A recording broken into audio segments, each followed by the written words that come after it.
ना मदरसे ढंग के हमारे पास, ना स्कूल ढंग का हमारे पास, एक भी कॉलेज मुसलमानों की नहीं है।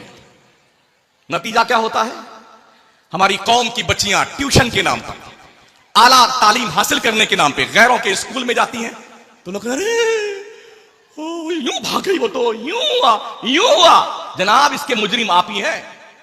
आपने हर साल किसी बुजुर्ग का उर्स कराने के लिए 3-3 लोगों की कव्वालियां करवाई हैं।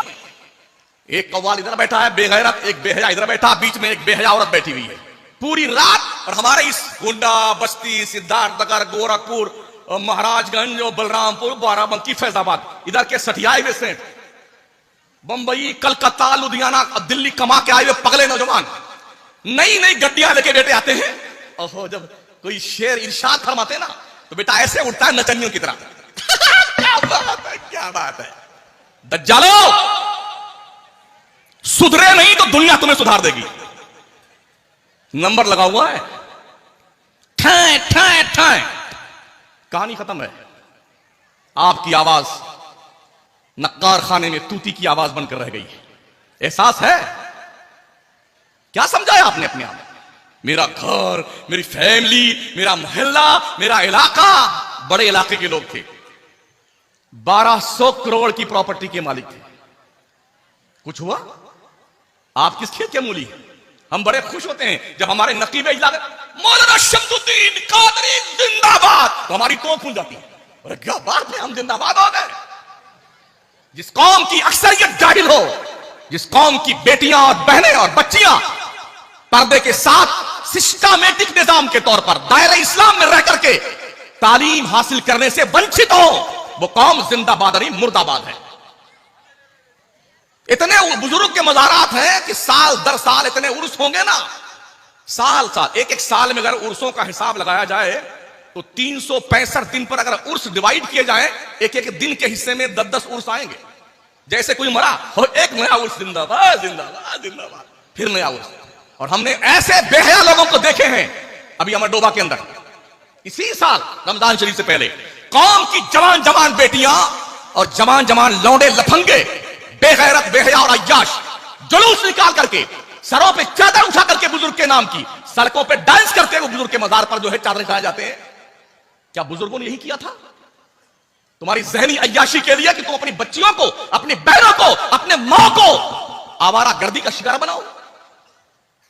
जितने उर्स हो रहे हैं, इल्ला माशाअल्लाह 98% उर्सों का यही हाल है। बेहयाई, बेशर्मी और बेगैरती। तुम्हें चैन से नींद कैसे आती है मुसलमानों? तुम्हारी गैरतें कहां मर गई हैं? अस्सलाम वालेकुम वरहमतुल्लाहि ताला वबरकातुहू। इससे बेहतर बयान शायद आपको सुनने नहीं मिलेगा।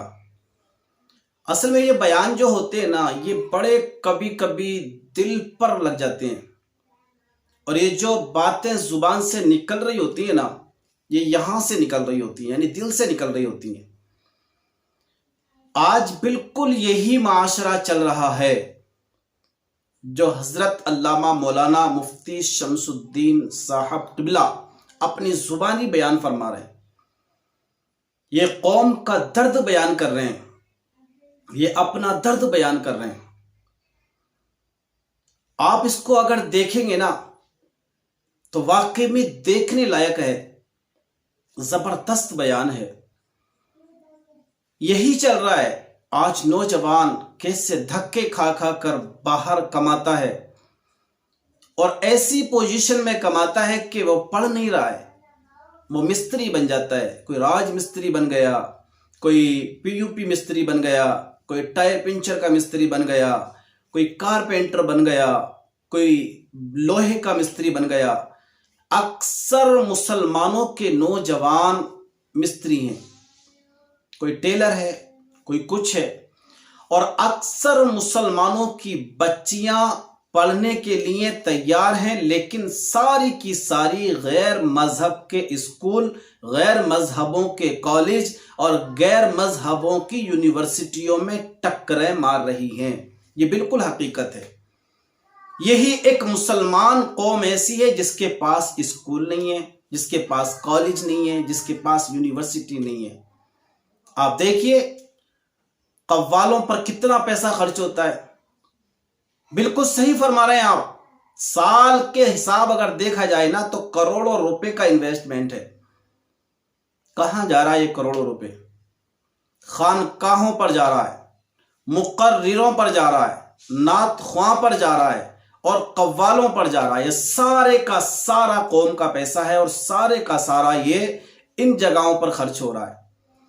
अगर हम एक अज़्म उठा लें कि हमें मुसलमान बच्चियों के लिए हर तहसील में, हर ज़िले के अंदर, हर स्टेट के अंदर हमें कॉलेज और यूनिवर्सिटी बनाकर खड़ी करनी है, तो अल्हम्दुलिल्लाह अज़्ज़ा वजल वो दिन दूर नहीं होगा कि अगर एक एक मुट्ठी हम आटा भी देना और काम पर उतर आएं और दिल से हम काम पर लग जाएं, तो इंशाअल्लाह अज़्ज़ा वजल एक दिन हमारे कॉलेज, हमारी यूनिवर्सिटी और उनके अंदर हमारी बच्चियां पर्दे के साथ पढ़ती हुई नजर आएंगी। लेकिन बस करे कौन? ये करा कैसे जाए? क्योंकि हम तो है ना वो थाली के बैगन है, कभी इस पार्टी की तरफ लुढ़क जाते हैं, कभी इस पार्टी की तरफ लुढ़क जाते हैं। बस यही हम 70-75 साल से कर रहे हैं और आने वाले टाइम में भी पता नहीं कब तक चलता रहेगा। तो मेरे दोस्तों, बड़ी अहम वीडियो है। अब आप कहेंगे भाई उनका बयान है तो आपको क्या जरूरत थी चैनल पर डालने की? हाँ, जरूरत थी मुझे। जरूरत यह थी कि आप उनके चैनल के जरिए भी और मेरे चैनल के जरिए भी ज्यादा से ज्यादा लोगों तक हम वो हौसला, वो कुव्वत और वो तवानाई वाला बयान ज्यादा से ज्यादा लोगों तक पहुंचा सकें। तो अल्लाह रब्बुल इज्जत की बारगाह में दुआ है, मौला हमारे अंदर हौसला, जज्बा और कुव्वत ईमान अता फरमा।